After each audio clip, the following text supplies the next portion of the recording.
प्रिय छात्रों, जय नारायण इंटर कॉलेज द्वारा चलाई जा रही ऑनलाइन कक्षाओं में एक बार पुनः आपका स्वागत है। आपने इससे पहले हिंदी की कक्षाओं में पंत का नौका विहार शीर्षक पढ़ा था। पूरे वीडियो को आपने ध्यान से देखा होगा। पीडीएफ जो भेजी गई उसको आप कर रहे होंगे। उसी क्रम में अब पंत के ही दूसरे शीर्षक को, परिवर्तन शीर्षक को आज हम लोग पढ़ेंगे। पूरा वीडियो अंत तक देखते रहिए। अगर चैनल को सब्सक्राइब नहीं किया है तो सब्सक्राइब कीजिए और अपने मित्रों में इसको शेयर कीजिए। आइए आगे देखते हैं। कहाँ आज वह पूर्ण पुरातन, वह सुवर्ण का काल, भूतियों का दिगंत छवि जाल। प्रस्तुत पद जो शीर्षक है उसमें कवि ने जो हमारे भारत का अतीत काल है, जो बीता हुआ काल है, उस काल के बारे में बताया है कि वो कितना स्वर्णिम काल था। तो कहाँ आज वह पूर्ण पुरातन, अर्थात परिवर्तन की धारा में परिवर्तन हो जाने के कारण विश्वास नहीं होता है कि हमारा वो पुराना जो काल है वो कहाँ चला गया, हमारा वो अतीत कहाँ चला गया, वो हमारा सुवर्ण का काल, वो हमारा सुनहरा काल, वो कहाँ चला गया। भूतियों का दिगंत छवि जाल। उस समय भूतियों माने ऐश्वर्यों का, भूतियों का मतलब होता है ऐश्वर्य। भूतियों इसका मतलब क्या है? ऐश्वर्य, धन संपदा। ऐश्वर्यों का दिगंत छवि जाल, अर्थात उस समय जो प्राचीन जो वैभव था, ऐश्वर्य था, वो समस्त दिशाओं में, चार दिशाएं होती हैं, पूर्व पश्चिम उत्तर दक्षिण, और चारों दिशाओं के चार कोने होते हैं। ईशान, ये दक्षिण और पूर्व का जो कोना है, ये पूर्व और उत्तर का जो कोना है वो ईशान कोण है। दक्षिण और पूर्व का जो कोना है, दक्षिण और पूर्व का जो कोना है वो ईशान आग्नेय, और इधर दक्षिण और पश्चिम का कोना ये नैऋत्य है, और इधर वायव्य है, और ऊर्ध्वा और अधा, इस प्रकार ये 10 दिशाएं हैं। तो दिशाओं भूतियों का दिगंत छवि जाल, जो ऐश्वर्य था वो दिगंत तक उसका जाल पसरा हुआ था, समूह फैला हुआ था, अर्थात सभी दिशाओं में ऐश्वर्य व्याप्त था। ज्योति चुंबित जगती का भाल। और हमारा जो अतीत काल था, हमारा जो स्वर्णिम काल था देश का, ज्योति चुंबित जगती का भाल, ज्ञान के आलोक से भी आलोकित था। और वो केवल अपने ही देश को नहीं, इस सारे विश्व को अपने ज्ञान से प्रकाशित करता था। इसलिए हमारा जो भारत है इसे विश्व गुरु कहते थे। ये ज्योति चुंबित जगती का भाल, हमारे इस भारत के मस्तक को ये ज्ञान की ज्योति से ये प्रकाशित रहता था, ये सम्मानित रहता था। राशि राशि विकसित वसुधा का यौवन विस्तार। और जो पृथ्वी थी वो अपने यौवन से, अर्थात पृथ्वी पर हरियाली सर्वत्र छाई रहती थी, तो ऐसा लगता था कि पृथ्वी है वो राशि राशि ढेरों, बहुत सारे अपने हरियाली रूपी यौवन से संपन्न रहती थी। और स्वर्ग की सुषमा जब साभार, और यहां पर इतना सौंदर्य व्याप्त था, इतना यहां पर हरियाली और सौंदर्य था कि ऐसा लगता था कि स्वर्ग की जो सुषमा है, स्वर्ग की सुंदरता साभार, आभार सहित पृथ्वी का भार जो है वो पृथ्वी का आभार सहित स्वागत करने के लिए पृथ्वी पर उतर आई है, धरा पर करती थी अभिसार। और ऐसा लगता था कि स्वर्ग की सुंदरता भी पृथ्वी पर अभिसार करने के लिए, पृथ्वी पर प्रेम की क्रीड़ाएं करने के लिए, अभिसार का मतलब वो चोरी छुपे मिलन, इस प्रकार लगता था कि स्वर्ग की सुंदरता भी थी वो पृथ्वी पर अभिसार करने के लिए, मिलने के लिए उतर आई हो। प्रसूनों के शाश्वत श्रृंगार, और पृथ्वी पर जो फूल थे वो सर्वदा खिले रहते थे, और सर्वदा खिले रहने के कारण ऐसा लगता था कि प्रसून जो थे वो इस पृथ्वी का शाश्वत श्रृंगार करते थे, स्थायी रूप से। स्वर्ण भृंगों के गंध विहार, और पुष्पों के पराग कणों से सने होने के कारण जो भंवरे थे वो स्वर्णिम भंवरे हो जाते, पुष्पी सुनहरे भंवरे हो जाते थे। लगता था कि सुनहरे भंवरे हर समय गंध विहार, उसकी गंध का पान करते थे और विचरण करते थे, गूंज उठते थे बारंबार। तो उन भंवरों के द्वारा उच्चरित जो मधुरिम शब्द थे, मधुर शब्द थे, वो ऐसे प्रतीत होते थे, आगे देखेंगे।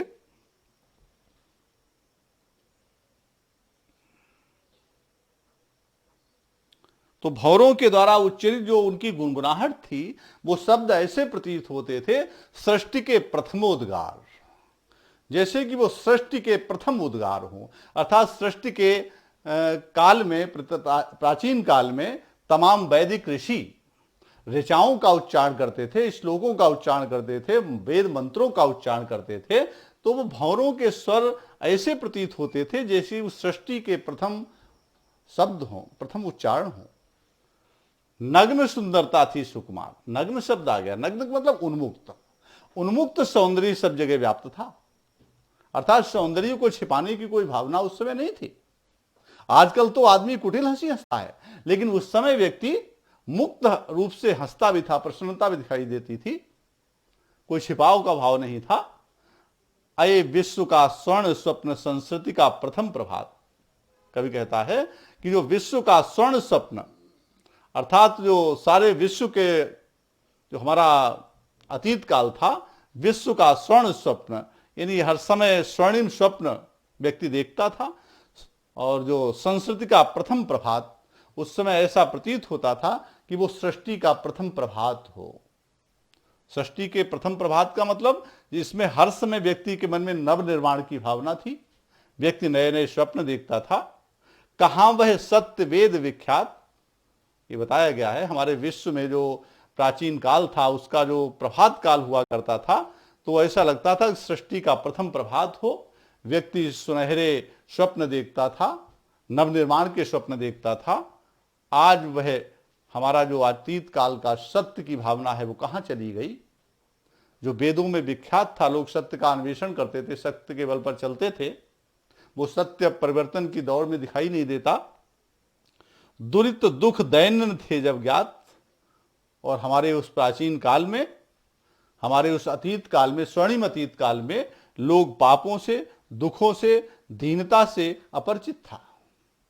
किसी के जीवन में पाप, दुख, दीनता नहीं आती थी, और अपरिचित जरा, मरण, भ्रूपात, और व्यक्ति बुढ़ापे, मृत्यु, और भ्रूपात माने भक्तियों का गिरना, अर्थात ऐसी विभीषिकाओं से, ऐसी मृत्यु की विभीषिका से, मृत्यु के दृश्य से भी लोग अपरिचित थे। तो आप देख रहे हैं इसमें संस्कृत निष्ठ खड़ी बोली, संस्कृत निष्ठ खड़ी बोली में ये पाठ चल रहा है, और अनुप्रास है, रूपक है, ऐसे अलंकार इसमें लगातार आप देख रहे हैं। आए इनको नोट करते हुए चलें, और इसमें छोटे छोटे प्रश्न भी बन जाते हैं कि रिद्धि और सिद्धि अपार, रिद्धि और सिद्धि यानी वैभव और धन, ये क्या है? रिद्धि है।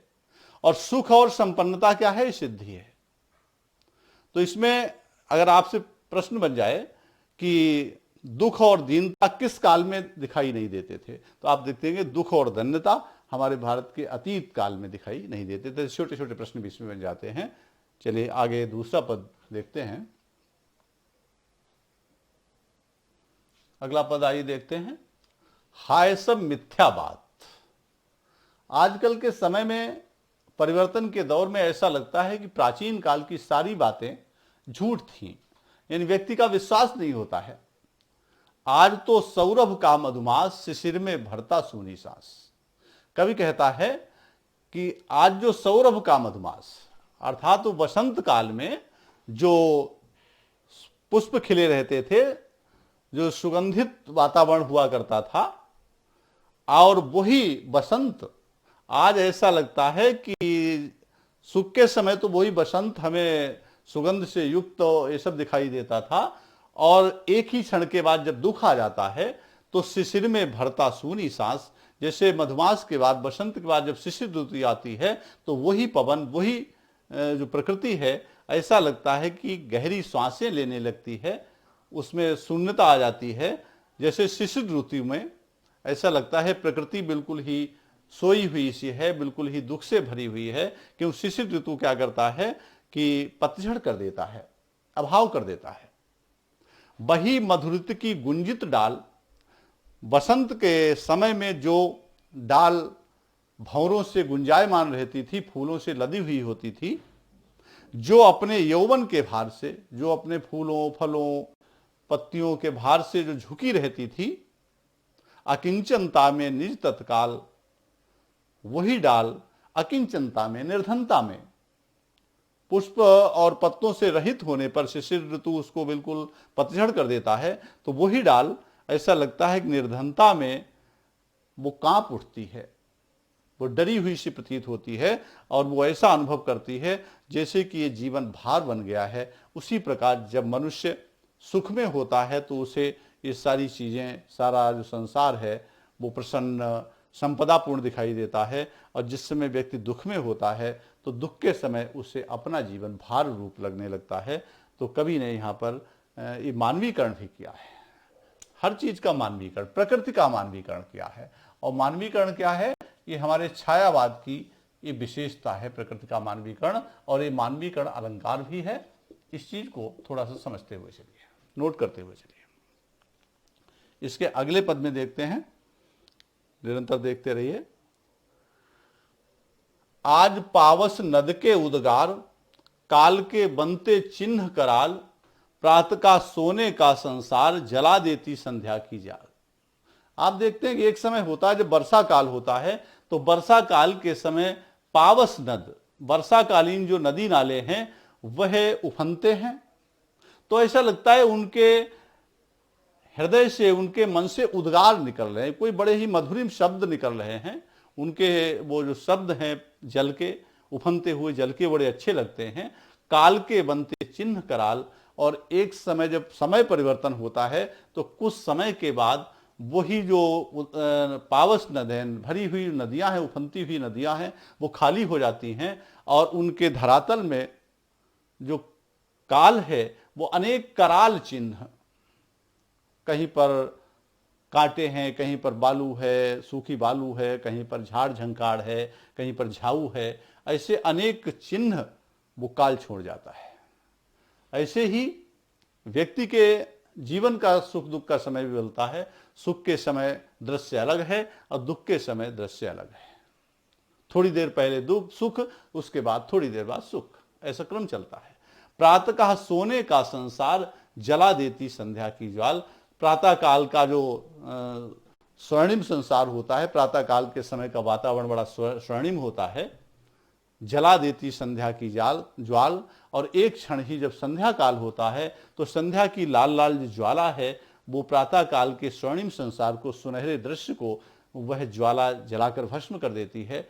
मतलब इसमें यह बताया गया है कि काल के साथ ही दृश्य बदलता है, काल के साथ ही व्यक्ति का जो है वो सुख और दुख का क्रम चलता है। अखिल यौवन के रंग उभार, हड्डियों के हिलते कंकाल, कचों के चिकने काले व्याल, केंचुली कांस सिवार। कवि ने बताया है अखिल यौवन के रंग उभार, जिस समय व्यक्ति युवावस्था में होता है तो यौवन के समय व्यक्ति के मांसल शरीर, उसमें बड़े ही आकर्षक उनका रंग होता है, उभार स्थल होते हैं। और जैसे ही युवावस्था से जरावस्था आती है, वृद्धावस्था आती है, वैसे ही हड्डियों के हिलते कंकाल, वो जो बड़े ही मांसल और पुष्ट जो शरीर हैं वह कृशकाय व्यक्ति हो जाता है, दुर्बल हो जाता है, और वो हड्डियों के ढांचे के रूप में व्यक्ति एक कंकाल के समान दिखाई देता है, सौंदर्यहीन हो जाता है। ये क्या है? ये सब परिवर्तन की मार है। कचों के चिकने काले व्याल, और युवावस्था में वही बाल काले सर्प की तरह चिकने और काले जो दिखाई देते हैं, वृद्धावस्था आ जाने पर वही बाल जो हैं केंचुली के, जो सर्प की जो केंचुली होती है, केंचुली की तरह मलिन हो जाते हैं। कांस की तरह, जो कांस से होता कांस के फूल सफेद होते हैं, सफेद हो जाते हैं। सिवार, जो काई होती है, काई की तरह बड़े उलझे हुए से वो बाल दिखाई देते हैं। तो गूंजते हैं सबके दिन चार, सभी फिर हाहाकार। अर्थात सभी के अच्छे दिन 4 दिन के होते हैं। कहते 4 दिन की चांदनी फिर अंधियारी रात। तो इस प्रकार सभी के जो दिन हैं 4 दिन सुखद होते हैं, और उसके बाद फिर पूरा जीवन हाहाकार में, पूरा जीवन दुख में व्यतीत होता है। अर्थात इसमें एक प्रश्न भी बनता है कि सुख और दुख के संबंध में कवि ने क्या बताया है, प्रश्न बन जाता है। तो सुख और दुख, आप उसका उत्तर इसी प्रकार लिख सकते हैं कि सुख के क्षण कम होते हैं और दुख की अवधि लंबी होती है। इस तरीके से आप इसके पूरे उत्तर को दे सकते हैं। और इसके आगे देखते हैं, पढ़ते जाइए, सब मानवीकरण में है, पूरा छायावादी शैली में है।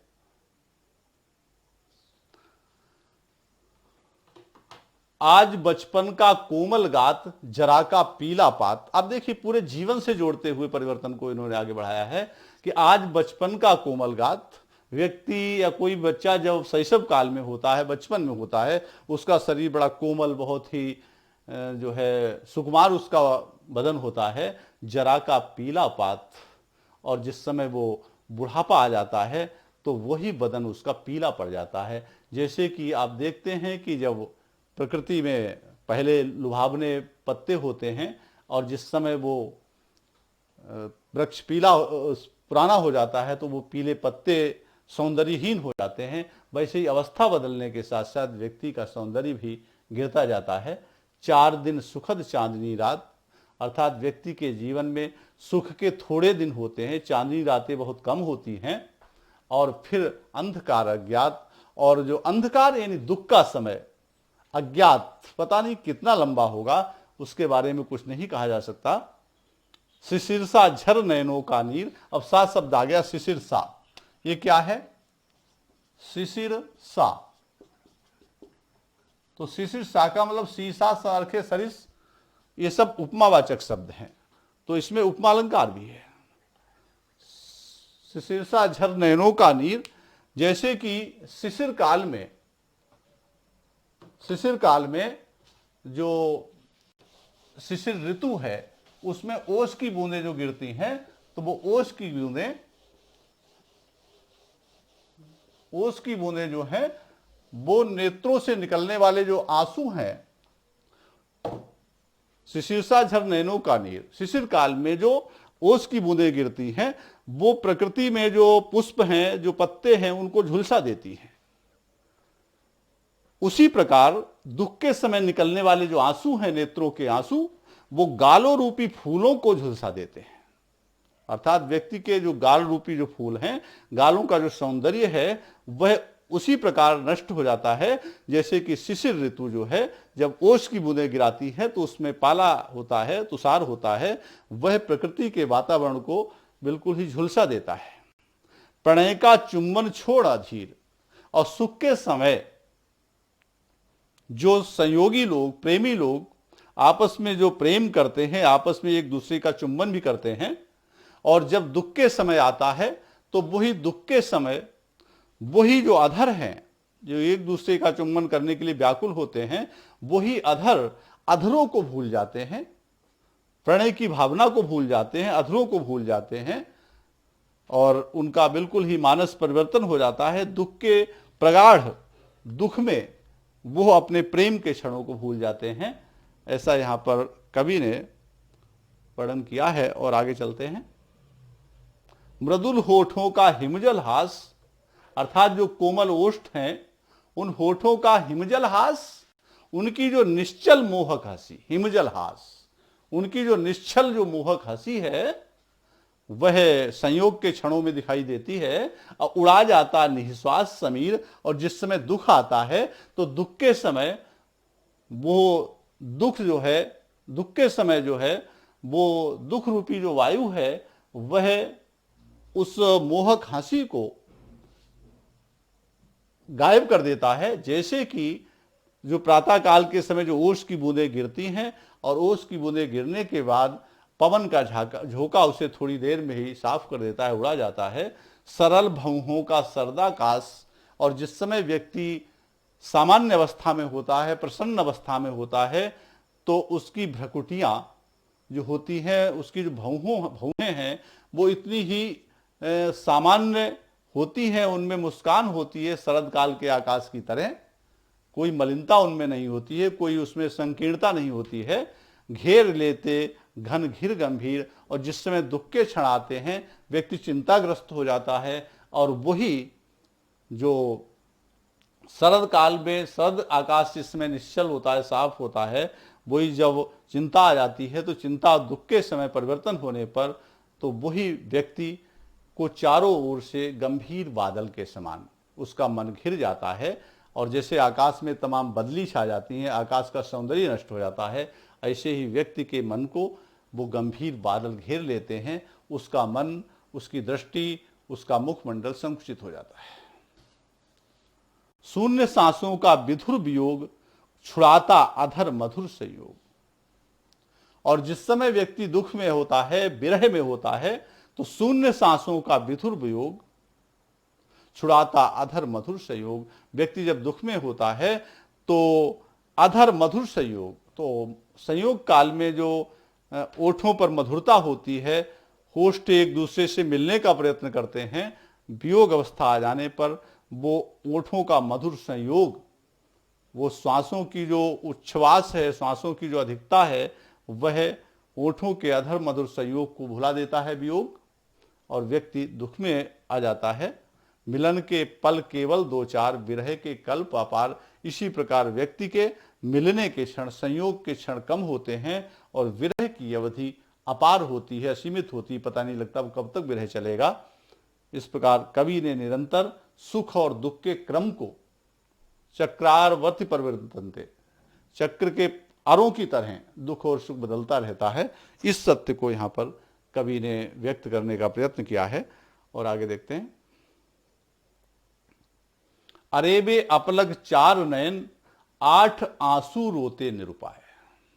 और व्यक्ति जब विरह में होता है, दुख में होता है, तो दुख के समय वो जो अपलग चार नयन, एक प्रेमी के दो नयन और एक प्रेमी के दो नयन, तो वो चारों नेत्र, प्रेमी दोनों अलग अलग होते हैं, विरह में होते हैं, तो चारों जो नेत्र हैं अपलग दृष्टि से एक दूसरे की यादों में खोए रहते हैं, और आठ आंसू रोते निरुपाय। और एक एक नेत्र से दो दो तरफ से, दोनों किनारों से आंसू बहते हैं, तो ऐसे वो आठ आठ आंसू रोते हैं।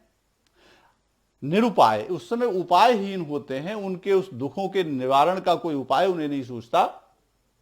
उठे रोओं के आलिंगन, और वह इस दुख की विभीषिका को देखकर उनके रोए खड़े हो जाते हैं, दोनों के रोंगटे खड़े हो जाते हैं दोनों के, कसक उठते कांटों से हाय। और वो रोए, उठे रोओं के आलिंगन, ऐसा लगता है वो रोए उठ करके खड़े हो जाते हैं आश्चर्य से, और लगता है वो रोए एक दूसरे का, रोंगटे एक दूसरे का आलिंगन करने को तैयार हैं।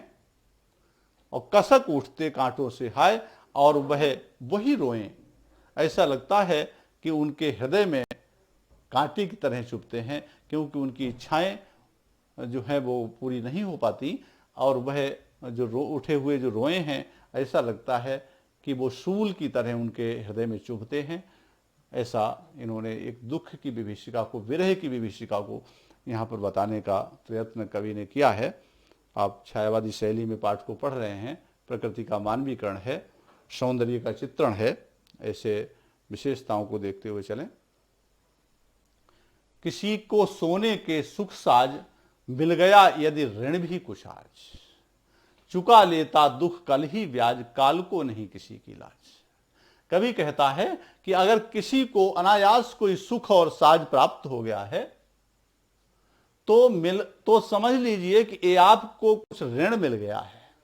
जैसे ऋण मिल जाने पर व्यक्ति बहुत सुखी और अपने अंदर आनंद की अनुभूति करता है, इसी प्रकार को अगर किसी को कुछ समय के लिए सुख और साज के साधन अगर प्राप्त भी हो गए हैं, तो समझ लो ये आपके लिए ऋण के रूप में कुछ प्राप्त हुआ है, कर्ज के रूप में। ऋण का मतलब कर्ज, कर्ज के रूप में आपके लिए कुछ प्राप्त हुआ है। ये जो सुख आपको प्राप्त हुआ है, इस सुख के बदले आपके लिए दुख भी भोगना पड़ सकता है। मिल गया यदि ऋण भी कुछ आज, चुका लेता दुख कल ही ब्याज।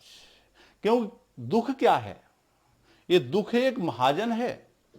जैसे महाजन लोग ब्याज पर अपना पैसा उठाते हैं, तो अपने मूल के साथ साथ ब्याज भी वसूल कर लेते हैं, और वो सामान्य रूप से नहीं, उस ब्याज को बड़ी क्रूरता से वसूल करते हैं। तो चुका लेता दुख कल ही ब्याज। अगर आपको अनायास कोई सुख मिल गया है तो आप बहुत प्रसन्न मत होइए, दुख रूप समय आने पर ये दुख रूपी जो महाजन है वो ब्याज सहित अपने इस ऋण को वसूल करेगा, क्योंकि काल को नहीं किसी की लाज। कोई सामान्य महाजन अगर है तो किसी के कहने पर कुछ समय के लिए वो मान भी सकता है, लेकिन जो काल है ये बहुत क्रूर महाजन है, इसे किसी की लाज शर्म नहीं है। ये अपने सुख रूप के ब्याज को भी दुख के रूप में ये वसूल करेगा, ये निश्चित है। इसलिए सुख में बहुत कूदिए नहीं और दुख के समय अधिक घबराइए नहीं। विपुल मणि रत्नों का छविजाल, इंद्रधनु की सी छटा विशाल, विभव की विद्युत ज्वाल, चमक छिप जाती है तत्काल, मोतियों जड़ी ओस की डार, हिला जाता चुपचाप बयार। विपुल मणि रत्नों का छविजाल, अगर आपके लिए बहुत सारी मणियों और रत्नों का कोई सौंदर्य छविजाल, कोई सौंदर्य आपको मिल गया, सौंदर्य समूह, असंख्य मणियां और रत्न अगर प्राप्त हो गए हैं तो उसके वो स्थायी नहीं है।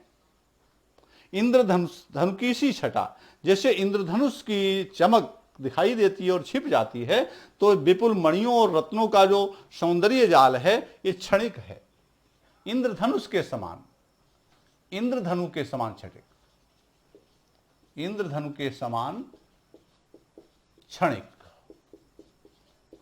क्षणिक है।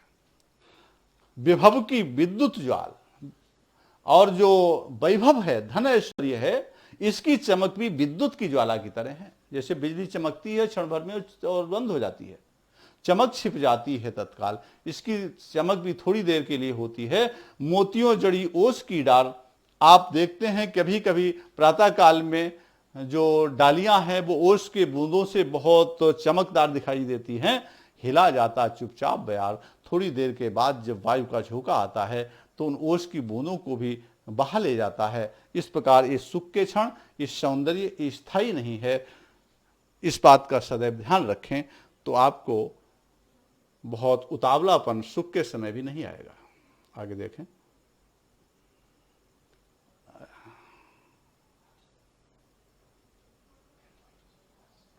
खोलता इधर जन्म लोचन, मूदती उधर मृत्यु क्षण क्षण।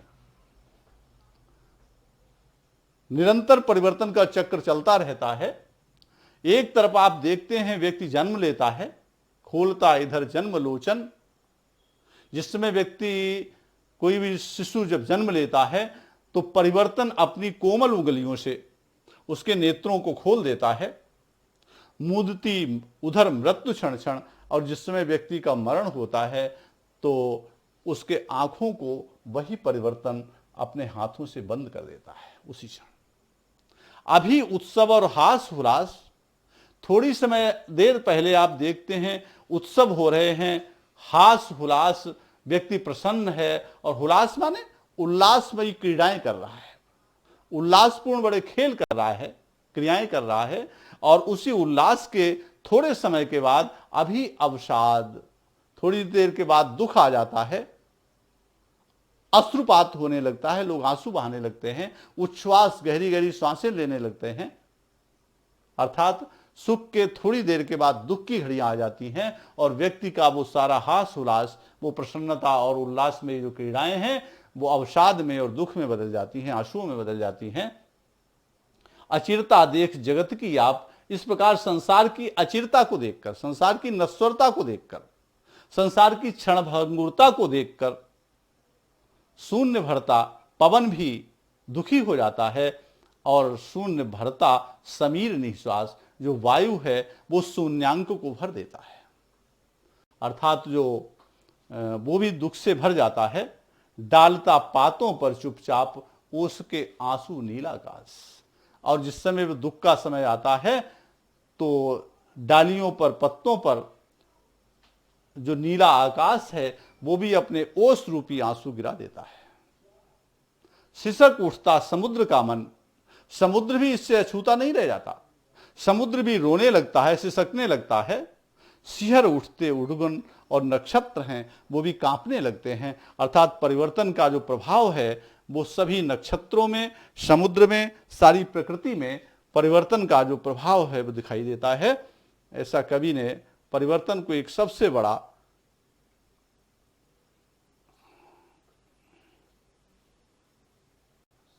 अहे निष्ठुर परिवर्तन, अगला देखें पद, अहे निष्ठुर परिवर्तन, तुम्हारा ही तांडव नर्तन। आप देख रहे हैं सब निष्ठुर है, परिवर्तन है, तांडव है, ये सब क्या है? संस्कृत के शब्द हैं, जिसको आप तत्सम संस्कृत निष्ठ भाषा कह सकते हैं, खड़ी बोली कह सकते हैं। अरे निष्ठुर परिवर्तन, अरे कठोर परिवर्तन, तुम बड़े निष्ठुर हो। तुम्हारा ही तांडव नर्तन, अर्थात जिस समय आप तांडव करते हैं, तांडव का मतलब क्या है? तांडव का मतलब है प्रलयंकारी नृत्य।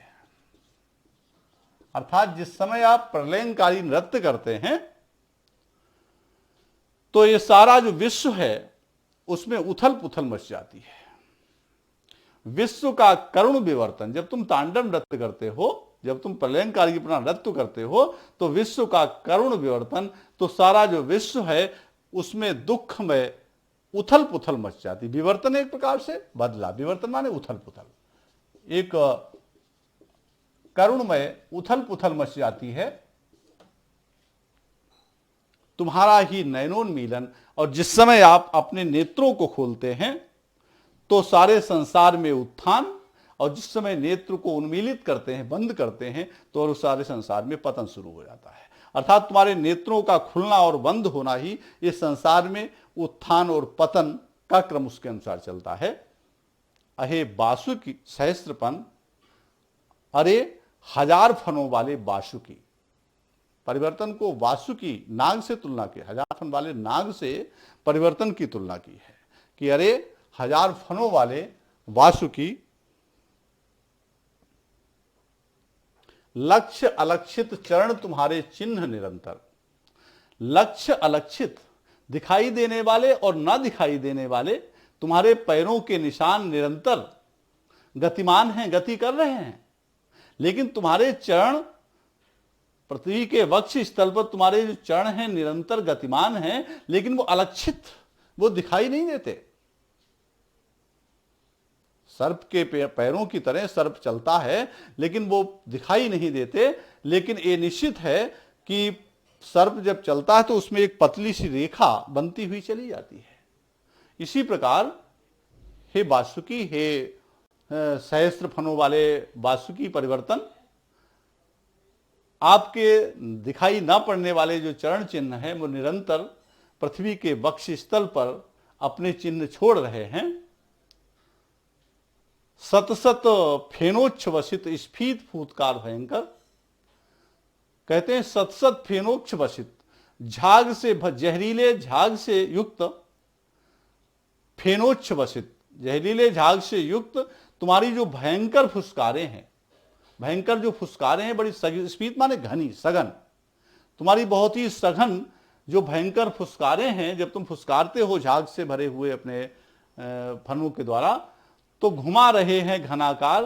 तो जो बादलों के आकार का जो आकाश है, इस आकाश को और पृथ्वी को ये तुम्हारी जो फुसकारें हैं पूरा घुमा देती हैं। सारा आकाश मंडल आपकी से घूम जाता है, आंदोलित हो जाता है। मृत्यु तुम्हारा गरल दंत, ये मृत्यु ही तुम्हारा विषैला दांत है। कंचुक कल्पांतर, और जो मृत्यु के बाद जो नया जीवन, नया युग शुरू होता है, ये नया युग ही तुम्हारी केंचुली बदलना है, केंचुली बदलना है। अखिल विश्व ही विवर, ये सारा संसार आपकी बावी है। विवर माने बावी, ये सारा संसार आपकी बावी है, बिल है, संसार आपकी बिल है। और वक्र कुंडल दिग्मंडल, और जो दिशाओं का जो मंडल है, जो दिशाओं का घेरा है, वो आपकी वक्राकार कुंडली है, घुमावदार कुंडली है। इस प्रकार आप देख रहे हैं, अनेक प्रश्न भी इसमें बनते हैं।